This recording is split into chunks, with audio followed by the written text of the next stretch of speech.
I, I, I,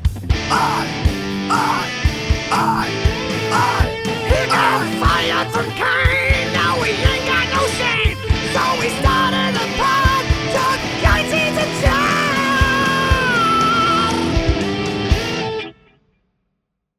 Hey everybody, welcome to Chuck Yates Needs a Job, the podcast. Really cool guest today. I got Guy Yeadon. Did I say that right? You said it right. Thank you. It's amazing.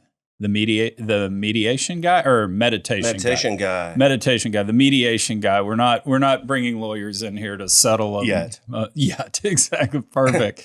This is a really cool deal because you and I were introduced to a good friend of mine from high school who had addiction problems. You helped him. We got on the phone. We talked for like an hour and a half. And I wanted to have you on the podcast to talk about that because oil and gas guys, I mean, addiction rates have to be the highest on the planet, I would think.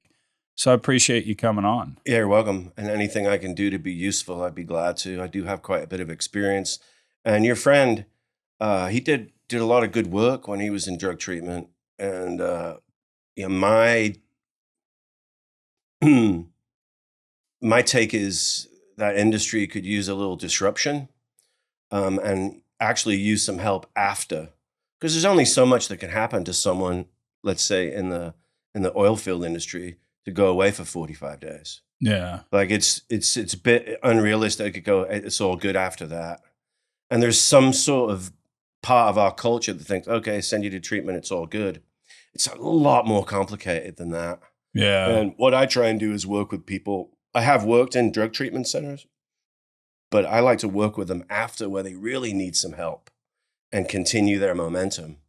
Because you can go back to work and just have it be a temporary Band-Aid. Because the reason it's complicated, it's a lot more, the drugs and alcohol are a symptom of something underlying. And just stopping drugs and alcohol doesn't get rid of daddy issues or trauma issues. And unresolved trauma is one of the biggest reasons people chronically relapse. So, kind of thinking about this, I've always heard that it's a disease. Do you believe it's a disease, or do you believe, because it almost sounded like what you just said is a little bit different. There's underlying trauma, and that's just something you use. Are people predisposed to use alcohol and drugs versus others, or how does that work in your mind? Well, in my mind, it's a great question. It's complex and should start to be treated as if it's complex. So in my estimation, there's absolutely nothing wrong with the 12 steps of Alcoholics Anonymous and that model. What my experience tells me is it's not enough. Now, for some people, it is enough. So somebody listening to this might go, hey man, I've been sober for 30 years by going to Alcoholics Anonymous. I don't knock that, but the efficacy rates are not that high for just doing that. So it's the underlying problem is the amount of people who get well is not as much as you would think it is. It's hard to do research on it, but the efficacy is not as high as it could or should or needs to be. So it may work for some people, and that's great. And they might complain, hey, it worked for me. And I won't knock that. But some people, I think the addiction should be put on a spectrum. ADD and autism are on the same spectrum. And we all have traits of it. Somebody can drink a glass of communion wine and be dead in 3 weeks. Yeah. I drink my communion wine, and I'm not going to be dead in 3 weeks.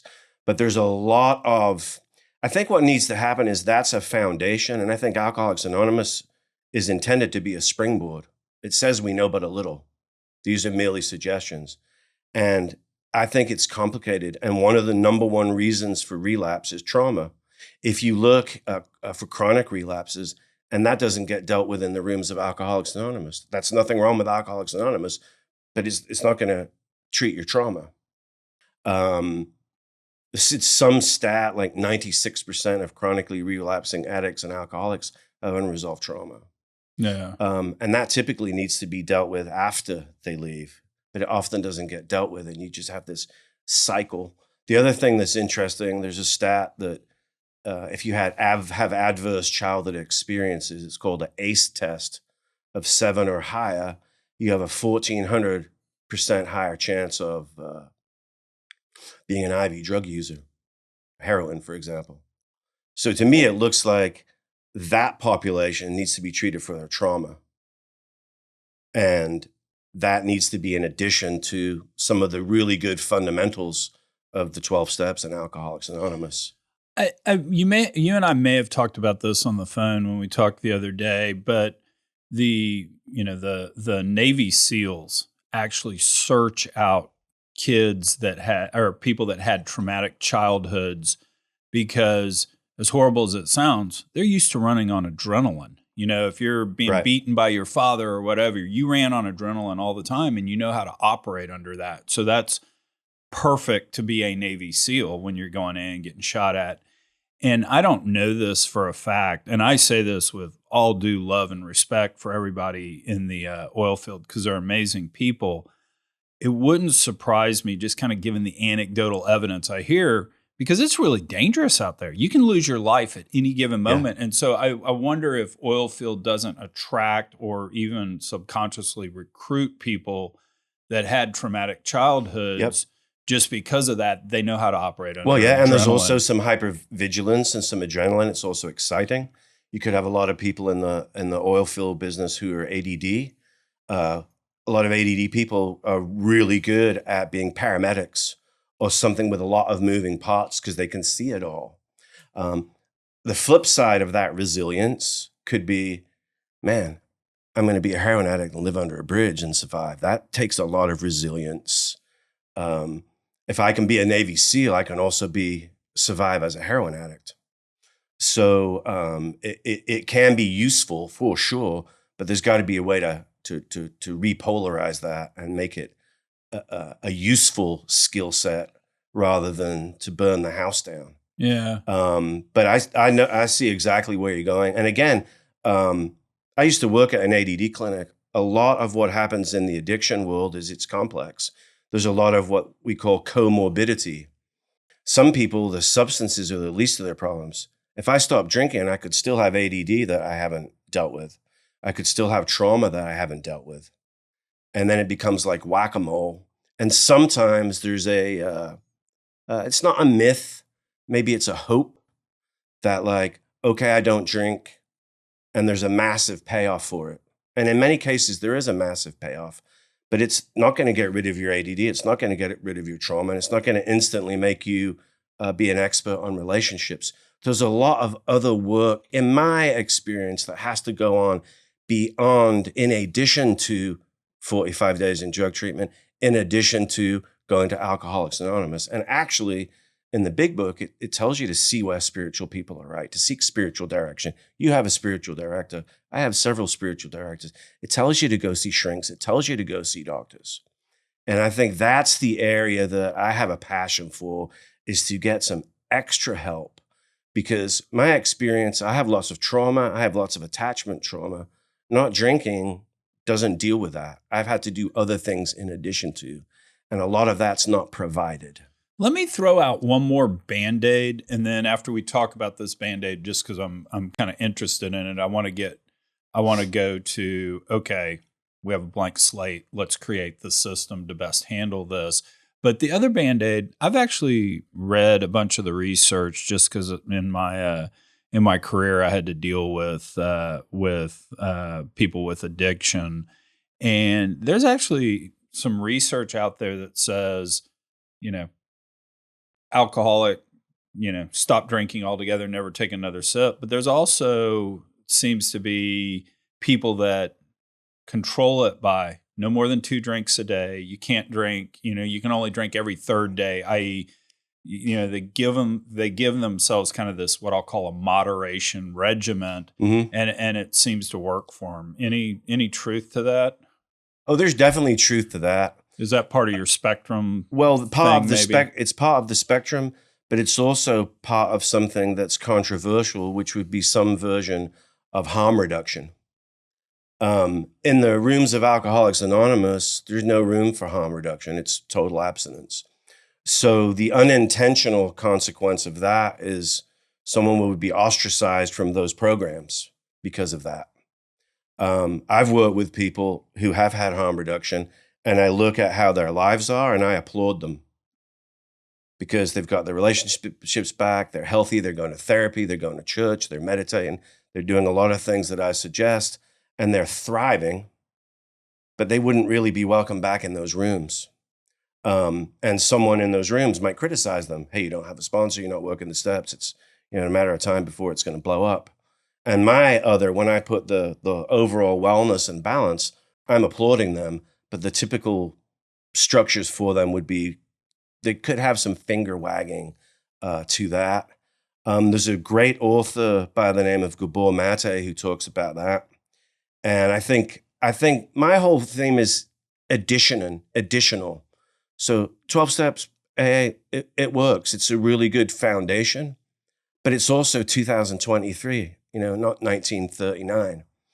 So there's a lot of modern takes that are out there that tend to get shunned because fundamentally we're just going to do the 12-step stuff. Right. And there's nothing wrong with it. It works for many, many people. So I'm not knocking the person it works for. I'm looking out for the percentage of people that it hasn't worked for and offering something else. And everything tends to be funneled in here.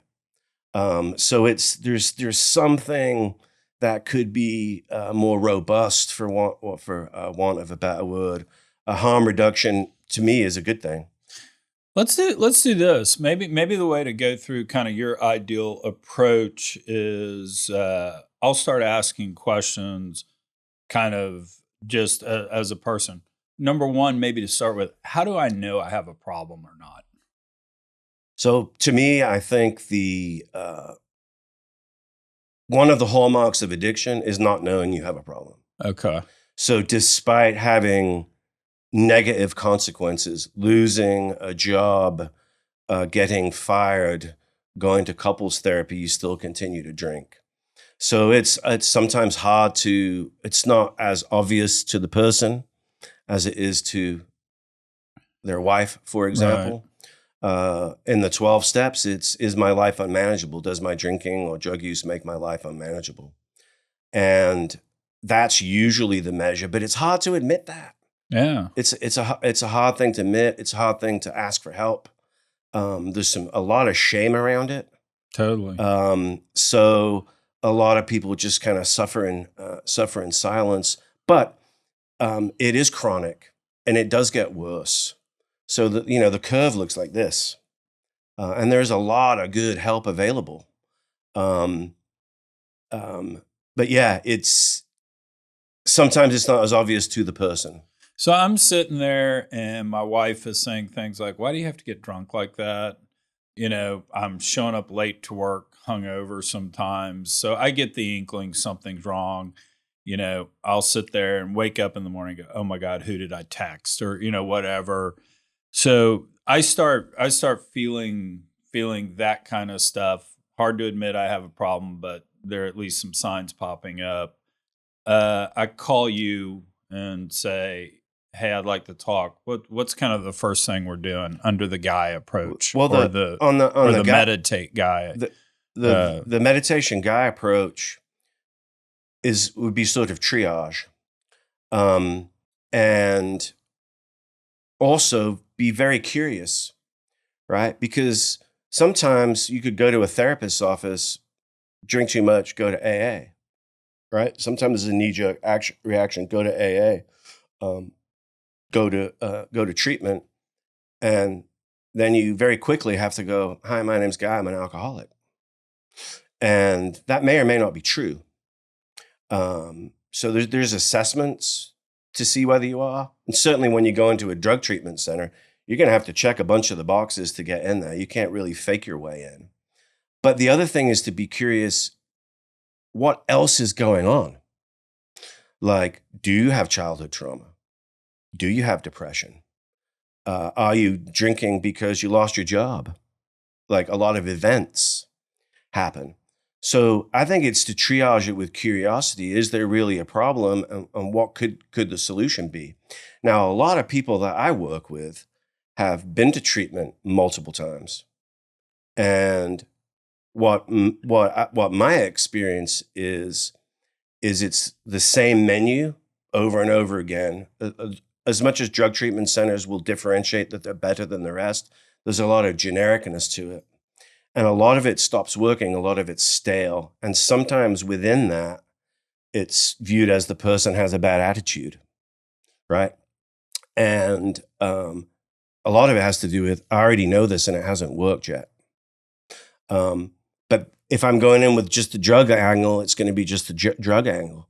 You know, my angle might be, okay, I can recommend a trauma therapist for you.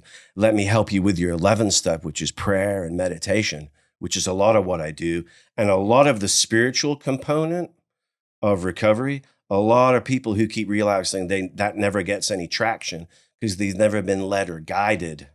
So a lot of what happens is a lot of talk about God and a lot of talk about spirit, but there's not a lot of people necessarily playing golf.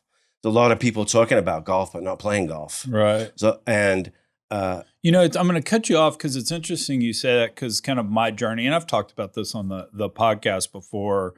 You know, I wind up getting separated from my wife, and throw myself into a lot of therapy, throw myself into a lot of God with my priest Patrick, who you and I have talked about.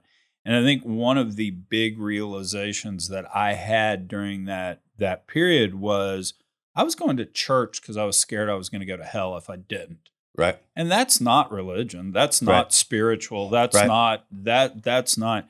And, it really took Patrick working with me to say, hey, there's this really cool dude named Jesus, and he actually wants to have a relationship with you. And I'm not preaching to folks, but this was my journey. Yep. And that was really important because what I found was I was drinking way too much, and I was doing it when I was angry. Right. And my problem wasn't necessarily that I needed to drink every day. In fact, I would periodically just go, lengths of time without a drink. It was having drink number 3, drink number 8 happened. Right. Particularly when I was in a negative frame of mind. And so being able to realize, hey, my ex-wife's approval is not what should give me my sense of self-worth. It became God. It became religion. Allowed me to, today, if I'm in a bad mood, I don't drink. Right. I just don't. If I'm in a negative framework, I still probably have a problem. I'm out having fun and drink 3 happens and a few extra drinks happen that shouldn't. But at least I'm not drinking angry. Right. And that was really important for me, for my journey. Yep. And I think you're an example of someone who's balanced it, and you would shift away from it. It no longer makes your life unmanageable. Right. So that shift is commendable. It may not be welcome in the rooms, for example, but I applaud it. The other thing is that you mentioned is you have Patrick. So you have a skillful guide to help you with your spiritual life. That's the majority of what my work is at the Meditation Guy, is helping cultivate some spiritual curiosity and getting some traction. So not everyone is going to be cool with going to church, for example, or cool with Jesus. So this is what happened. This is one of the problems. So AA is actually one of the best things in the history of mankind to stir people to move and explore spirituality. And have the humility. I've done everything I could do and it still doesn't work. Help. The greatest prayer ever, help. But we also live in a culture where church attendance has dipped below 50% in the United States for the first time ever. So a lot of people going to the Episcopal Church, for example, who are recovery people, are like, yuck. Or the church of their past, yuck. So they don't know what to do, and they don't know what's offered in their culture. And that will limit them to, maybe not drinking and going to AA meetings, which is fine, but it's not enough for most people. It might be enough for some people. So in my experience in recovery and working in drug treatment centers, I haven't met anybody, this is going to sound a little bit rude, I haven't met anybody that I wanted to be my spiritual director. I've had to find them outside of that umbrella. And that's my truth. Patrick's outside that umbrella. So I'll give you an example. I'm working with a guy who also is a friend of your friend's son. And his improvement in 3 weeks, 4 or 5 sessions, is incredible. And all I've done is just kind of nudged him more in the spiritual direction and meditation and read Eckhart Tolle and come to this church and meet me and try this and try that. And he's super vigilant. He's always on time. And he's completely woken up just from some gentle nudges, right? I didn't tell him not to go to AA. Keep going to AA and come see me. Go to AA and read a book. Go to AA and read Gabor Mate. Go to AA and do therapy and find some friends outside of that complex because it can get very enmeshed and stale. And he was stagnated as a 25-year-old guy in recovery who's been to treatment a 3 times, and some of his buddies just OD'd. And just the additional attention in addition to what he's learning to actually, like in an AA meeting, you're not going to talk specifically about Jesus. You're probably not allowed to do, you're definitely not allowed to do that. So there's no specifics. There's no real coaching. And there probably shouldn't be. But you wouldn't be where you are without your spiritual guide and spiritual coach. And that's what I try and do. It's not going to work for everybody. But like sometimes we just need a nudge. Have you seen that documentary Stutz? I have not seen Stutz. With, what's his face? Jonah Hill and his therapist? Oh, no, I haven't seen that. So Jonah Hill talks about, I want my therapist to tell me what to do, and all they do is listen to me. And then I want my friends to listen to me, and all they do is tell me what to do. Yeah. So his therapist just nudges him and loves him. And it's a really, really good relationship. He's just nudging him, telling him some things to do. And that's all I do. It's not that AA doesn't work. It's not that drug treatment sucks. My experience is it's not enough because the success rates are actually pretty low. Yeah. And that's kind of the elephant in the room that no one wants to talk about. I just like it to be better. I don't like to see people dying.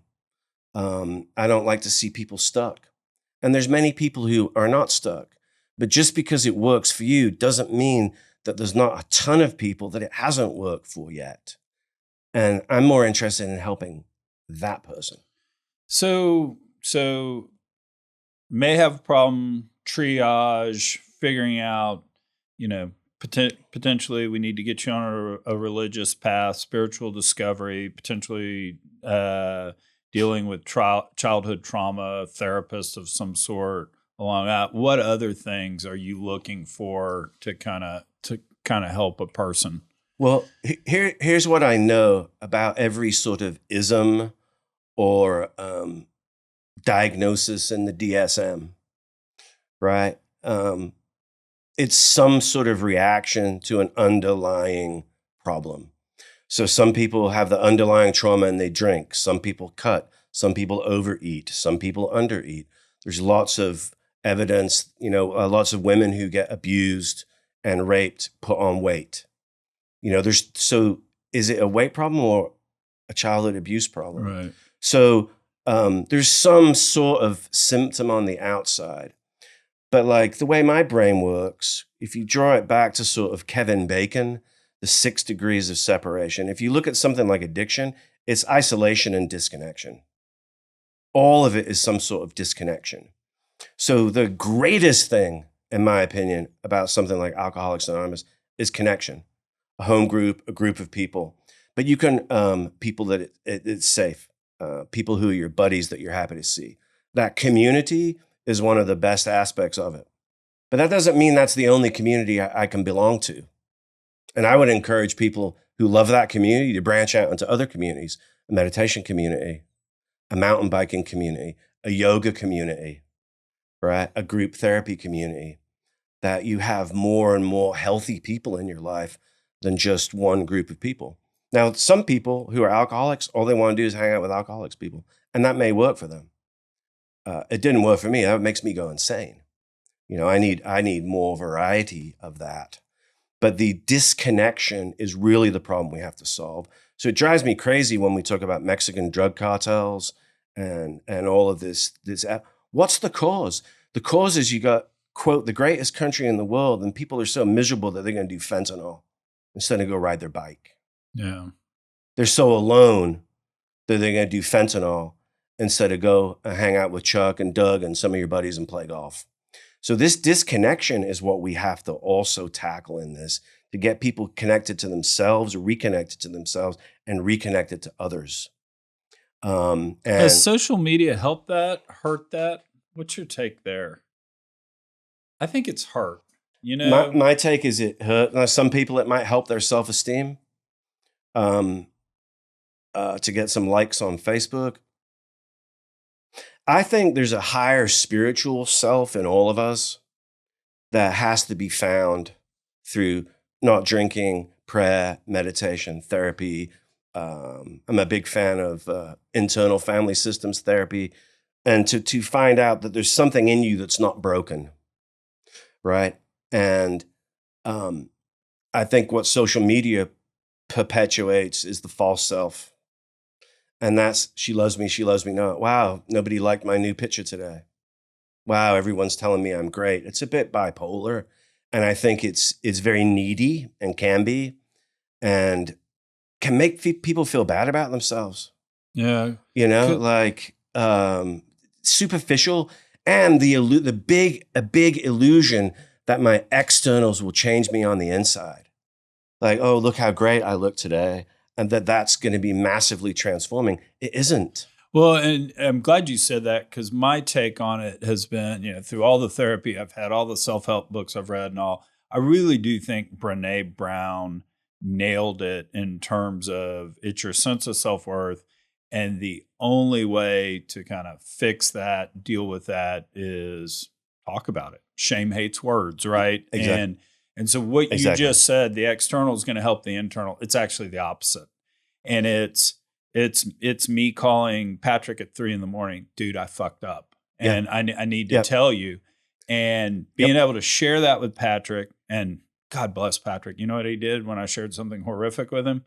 He said, oh, that's nothing. I did this. I'm like, dude, you're a priest. And he's like, I know, it's really bad. But, God bless him for that. And you don't, and I think social media actually discourages that because of what you were saying. You want to put out the perfect. You want to put out the ideal. You don't want to put out, You put out the ideal. You nailed it on the head. But the reason you're intimate with Patrick is you know his dark secrets and he knows yours. You're not intimate with Patrick because he's a great Episcopal priest and you're a top-notch businessman. The sharing your dirty laundry is what created intimacy with Patrick. And when we're social metering, we're afraid of any of our dirty laundry, and with good reason. You can get crucified in our society with any dirty laundry. Yeah. What I try and do in my life, I have multiple Chucks and Dougs, and I intentionally hang out with people who can bear my dirty laundry. And not everyone can do that. It's too intimate. But man, you better find some people who you can. So tell me whether you agree with this stat or not. So I'll say it as a statement, but it's really a question to you. Is I think if you can get to the point where you're going to share the deepest, darkest secrets about yourself to somebody, whoever you choose to share that to, 99.9% of the time is going to say, hey man, yeah, me too. Or thank you for sharing with me. Yep. If we're not that stupid. If we're going to share with somebody, we've thought about it. It's someone we trust, etc. Yep. And so that's why I always tell people, don't be scared to do that. No. Well, we're taught to be scared, but because we don't want to be shown up. But the truth of the matter, we all live in the same culture and have a lot of the same damage. We're all wounded, right? Especially the squeakiest clean people. They're wounded too. And to know that we're not terminally unique. One of the things that happens in addiction is people think they're the lamest son of guns in the history of mankind. And we're all that lame. We're all that broken. So to have that common humanity, it's like the meditation, the loving kindness meditation, when you give love to every Tom, Dick, and Harry, and the lady at Starbucks and the lady who cleans your house and a president you may or may not like, and get out of yourself and realize this is just the human condition. And the symptom of the human condition is overeating, undereating, drinking, whatever that may be.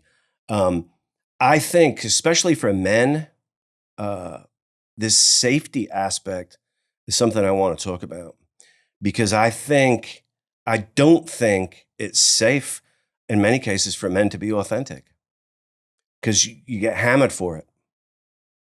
And I want to actually talk about my friend who killed himself, who was the president of the Houston Texans for over 20 years. Yeah. I really want to talk about that because, I don't know him that well as an adult, but he was my roommate. We played soccer at Clemson. We won the national championship in 1984. Here you have someone whose life looks perfect. And this was Jamie Root. Jamie Roots. Yeah, And he was president of the Texans, president of the Dynamo, right? For long-time sports Houston executive. Many years. Nicest guy on the planet, too. Yeah. He could have been the president of the United States. But he's an archetype, right? And you may have suffered this when you were in your big shot oil job. Right? No one's going to think anything's wrong with Chuck. You think anyone thinks anything wrong with Jamie? Right? You think anyone thinks anything's wrong with the meditation guy? Oh, you're supposed to spiritually groovy, dude. I'm a human being. Right? And I don't know Jamie's story, and I don't want to know all the ins and outs. But I got a funny feeling if he had some Dougs and Guys to talk about where he could let his guard down. Can you imagine being the president of the Houston Texans? Everyone looking at you? You got your guard up, and your whole reality is your guard up. What about what you are that's not that? And he may never have found who he was that's not that. I don't know. But that's an epidemic.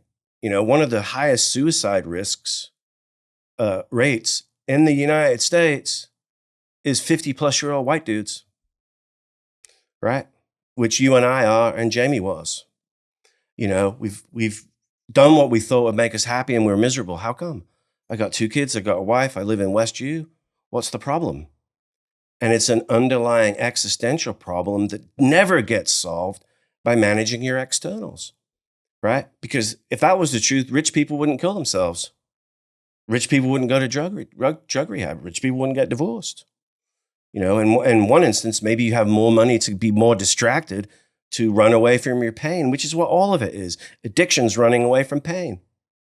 Eating potato chips is running away from pain of being raped or abused or whatever. Running away. And we got to stop hiding and come back in and be real. And I think we live in a culture that is starting to embrace people being real, like you. Chuck Yates with his Shotgun Willie t-shirt. The meditation guy being real. I used to work for AIM here in Houston. I used to have a fancy career, and I was miserable. It didn't work. And there's a lot of people who need help. There's a lot of people who need help, for sure. Yeah. No, and the other thing I will say, because one of the messages I always push is find that person that you can go talk to. And if you choose them 99.9% of the time, it's going to be great because you'll get it off your chest. Shame hates words. The other thing I will say is when you're choosing that person, there are no preconceived notions on who that person is. I mean, if you're CEO of the Houston Texans, you don't have to go sit down with the CEO of the Dallas Cowboys. You could go sit down with the janitor at one of the Texans, because people that have really high emotional IQs and will be empathetic and will listen and not judge come in all shape, color, sizes, everything.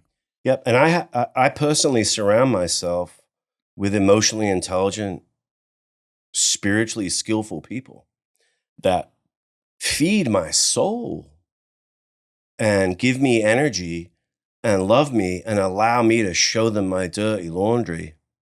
Because what's true is I'm broken and I'm not. I'm really smart and I'm really dumb. I'm really connected and I'm really disconnected. Both. And it's hard to find people who can bear it, but we need to do it. And there's lots of ways to do it. Like we talked about this loosely in the oil field. A lot of those guys will feel the stigma of going to a therapist, right? And a lot of new research is saying maybe the best thing in therapy is not to give someone a DSM diagnosis. My angle is to be, we all have What is DSM? The diagnostic manual for bipolar, borderline, depression. Check these boxes, then you have that. And like, don't tag them as something. Yeah. Right. As an evolution, this is all evolving. Recovery should be evolving, right? There should be room for Gabor Mate in recovery. And this evolution of labeling someone, I am an alcoholic. Whatever you put after I am is sacred. Maybe that's not a good idea. Now, for some people, they will say, if I didn't do that, I'd be dead. But some people, by doing that, it kills them because that's all they think they are. So there's a evolution. It might be a coach. It might, I do coaching and spiritual direction. I have a master's in counseling, but I don't have a license. I never took my licensing exam. I have more wiggle room as a coach. I triage people. If you have a load of therapy, I'm not going to tackle it, but I know people to send you to, and I can help you with other things.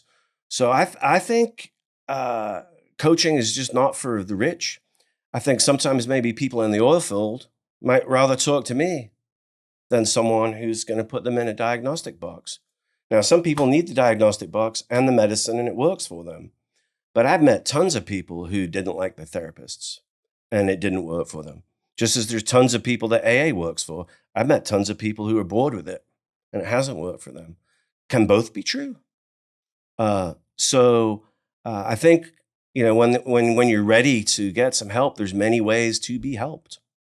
And I'll say this again as a statement, total Chuck axiom. So I'm making this up just based on my own kind of thoughts and journey and all that. I have always said, because people say, "Oh, I don't believe in counseling, or I don't believe in therapy. I'm not going to go." I've always said, if you can go to your best friend, if you can go to your priest, if you can go to whoever and say all your deepest, darkest secrets, then yeah, I agree. You don't need therapy, because I think 75 or 80% of it is literally just saying it out loud. And I think that's what the therapist does. They peel back the onion to make you say it out loud. But then there's clearly 20% of, okay, now that we've talked about it, let's do treatment and all. But I think it's much more just say it out loud to someone you trust. Yeah. And all. Well, I don't disagree with that. And also, some of therapy is putting the fire out. I'm better to work with you after the fire has been put out and help you thrive. The most important thing is the relationship you have with the person. It's not the amount of knowledge they have. So sometimes if therapy doesn't work, you didn't jive personally with that person. So the most important thing is to connect with someone. And if you're connected, you might be able to unload your secrets. But the relationship is the most important thing. And it can also evolve, right? You may not need high level therapy, after 18 months with your therapist. They should probably let you go at some point. Hey, you're good, Chuck. And then you might work with me for thriving. You might work with me for meditation. You might be like, hey, Guy, I'm going to get 5 or 6 of my friends together with you once a month, and we're going to have a really tight container where we can talk like you and I are talking, and have a safe container for Chuck and his boys, right? That's one of the things I like to do too, create those containers. So if you're stuck, maybe it's time to look for something different. Yeah. Some people are not stuck in their addiction. They're good. So they don't need Guy. But there's plenty of people who are stuck, who are looking for something different. And it could be therapy. It could be trauma therapy. It could be the Mankind Project. It could be going for a walk, buying a mountain bike, reading the Bible, having someone teach you how to meditate. The other thing I'll say that I'll get your take on, because it literally happened. It literally happened to me yesterday. Friend of mine joined me at church. We're walking out. I was like, "Hey, you and Patrick go grab coffee." And my buddy's going through some stuff. And so anyway, they went and had coffee. And my buddy texted me, "Hey, man, the stranger effect is real." He goes, I don't know what it was. I just poured myself out to Patrick, and he was great and all that. I actually, I truly believe you ought to figure out the person you trust and love to share your dark secrets with. I also think it's very effective if you find a stranger. Now, they're Yep. more likely the outcomes that somebody will be, who the hell are you or whatever. But I think most people are generally good, Yeah, I And agree with you. so, yeah. Well, and also think about it. You were a stranger to me, Yeah. and you talked to me because of our mutual friend. Yeah. So I think when you've done some work, you're a wounded healer, and your level of being is transformed to a level that that person would listen to you. And you did what Stutz did. You gave him some direction, meet with Patrick. That's therapeutic. That might change that guy's life for the rest of his life. Just a simple nudge. Join me at church. Read this book. I can't tell you how many people that have thanked me for the help that I've given them because they read this book. They do the breathing exercises when they're stressed out. They have a relationship with God. They found a partner who's spiritual. So we tend to give our power away to Joel Osteen, for example, and other people, Patrick. But really, a good guide or mentor or helper is showing you you. So unless you were not new and improved, your friend at church saw something in you that's actually in him. And what skillful people do, like yourself and Patrick, is, hey man, you can be happy and joyous and free like me. You're not seeing me, you're seeing you. And there's something in them that knows there's something there. And then you're attractive, you're not promoting it. They sense your level of being, that you've done some work. This guy can help me. And it's a spiritual nudge. And that only happens because you're wounded like them. And hey, if it can work for a wanker like me, it can work if it works for you and I, it can work on anybody. Let me help you. Let me throw out one more thing, just because I think you've done a really good job on it, but I want to beat the dead horse, or Yep. continue to nail away on it just for the audience. So, demystifying therapy. I've had tons of therapy. I actually call it the last 4 years, 3.5 years, hadn't been in therapy. Patrick has kind of functioned in that role. And anyway, started dating this girl. We dated for 6 months. She broke up with me. Said, hey, you're not engaged. I don't even think you like me. I can't really tell. Mm-hmm. Made me go deal with all my bullshit. I'm actually doing a 3 or 4 episode podcast series on this called Chuck Yates Needs a Wife. So it's going to be equal parts serious, me, what I went through, thinking through, okay, since the divorce, I've never really dated anyone beyond 4 months. Why is that? Right. So I'm going to do serious stuff. And then there's going to be Saturday Night Live juvenile humor in it, just because that's me, right? Yeah, right, good. So it's going to be this weird mix of stuff. But anyway, so we wound up getting back together, and she calls me her little 180. She's like, I don't even recognize you. And I'm like, well, I went and dealt with my bullshit, figured this out. And so we're doing great, knock on wood. But what was interesting about that is, as part of that, I was like, okay, I got some issues. And if I screw this up, it's going to be because of the baggage I bring in. Mm-hmm. So I get a therapist, and literally I've met with this therapist twice. The first meeting, your standard hour, right? I kind of walked through everything, and the therapist really didn't say much. He's asking some questions all along the way, but I laid out in more detail what I just told you. And I just said, look, I've got so much in the way of trust issue baggage that's what I want to work on, so that, I don't screw this thing up. And what was amazing is the therapist literally in the last 2 minutes said, you know how we're going to do this? I go, what's that? And she goes, we're just going to assume you're going to get betrayed. Let's just assume it. It's going to happen. Let's make it not suck like the last time. What do we need to do there? And it just literally changed my whole thinking. I was sitting there going, oh my God, I'm going to get betrayed again. And all that conjures up and all to, oh, it's going to happen. How do we not make it suck? Well, we got through it last time by God, working on Chuck, all that. And I mean, I almost feel like $1 million since then. Yep. And I just say that to the audience because, people have this big, huge negative connotation about therapy and all it is. And the lady just literally said, "Hey, let's look at it a different way." Yeah. And I think it changed my outlook. I've felt so much better the last 2.5, 3 weeks. Well, I think she's very skillful. There's going to be people who like Chuck Yates and who don't. There's going to be people who think you're brilliant, people who think you're an idiot. Same with me. I think you have to be discerning when you do therapy and interview people. I think you've done a lot of work up until that point, which get you some super extra traction. And it's an attitude of an attitude of patience and curiosity that, like, I'm going to keep on going because there's plenty of Chuck Yateses who still think everything's okay because I got a big house, I got some money, it's all good. There's nothing wrong with me. The humility to know there's something wrong and ask for help and continue. Because here's the other thing that I've noticed, and this is the cautionary tale for you, happens with alcoholic and drug addict people all the time. They start to get feeling good, feel like $1 million. So I don't need my medicine anymore. I don't need to go to therapy. I don't need to talk to that wanker guy. Church has got kind of stale. I don't need to go into any AA meetings. I got a new girlfriend and a new job. Everything's cool. And kaboom. And the gremlins can come in. So I think your vigilance is good, that it's a lifetime commitment. There's some trial and error. Just to have, just like you have to advocate when you're in hospital to get the care you need, you have to advocate with therapy. So the way I have phrased that is because some people look at therapy as triage.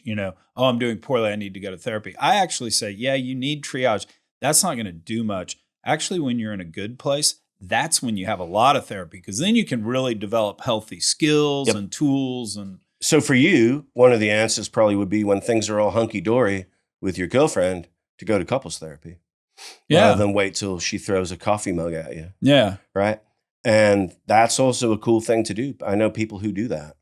But the underlying, it's interesting. We haven't started couples therapy, but we actually have, it's probably about 8 pages long about something we call the check-in. And it's all these rules of engagement. And it's things like you need to be curious. You need to say how something makes you feel, not you drink too much. You need to say, hey, I feel like this when you're drinking, or whatever. And we've laid out these rules to try to make it constructive. Nothing has to get resolved at a check-in, but it has to be heard. Yep.